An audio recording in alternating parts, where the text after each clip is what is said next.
നിയമസഭാ തെരഞ്ഞെടുപ്പിൽ വോട്ട് ചെയ്തവരുടെ അന്തിമ കണക്ക് വോട്ടെണ്ണൽ ദിവസം മാത്രമേ ലഭ്യമാകൂ എന്നും പോസ്റ്റൽ വോട്ടുകൾ ഉൾപ്പെടാത്ത കണക്കുകളാണ് ഇപ്പോൾ പുറത്തുവിട്ടിരിക്കുന്നത് എന്നും മുഖ്യ തെരഞ്ഞെടുപ്പ് ഓഫീസർ രത്തൻ കേൽക്കർ മാധ്യമങ്ങളോട് പറഞ്ഞു. പോസ്റ്റൽ വോട്ടുകൾ ഉൾപ്പെട്ടിട്ടുള്ള സർവീസ് വോട്ടർമാരുടെ കണക്കുകളാണ് ലഭിക്കാത്തത്. അവർക്കയച്ച ബാലറ്റുകൾ വോട്ടെണ്ണൽ ദിവസം വരെ തിരിച്ചയക്കുവാൻ സമയം നൽകിയിട്ടുണ്ട്. അതുകൊണ്ട് തന്നെ അന്തിമ കണക്ക് വോട്ടെണ്ണൽ ദിവസം മാത്രമേ ലഭ്യമാകൂ. ബാക്കി കണക്കുകൾ എല്ലാ രാഷ്ട്രീയ പാർട്ടികൾക്കും മാധ്യമങ്ങൾക്കും ഔദ്യോഗികമായി നൽകിയിട്ടുണ്ട്. കണക്ക് സംബന്ധിച്ചിട്ടുള്ള വിവാദത്തിൽ മാധ്യമങ്ങളോട് സംസാരിക്കുകയായിരുന്നു അദ്ദേഹം.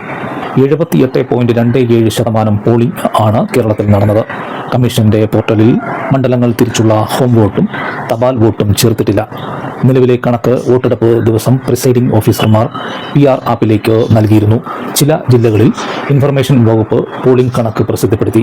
വീട്ടിൽ വോട്ട്, തപാൽ വോട്ട് എന്നിവ ഉൾപ്പെടുത്താതെയുള്ള കണക്കുകളാണ് ഇവരും നൽകിയത്.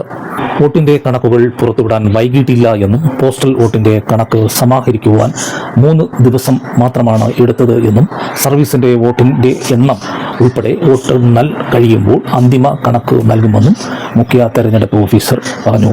നെറ്റ് മലയാളം ന്യൂസിനു വേണ്ടി ഷാജഹാൻ, തിരുവനന്തപുരം.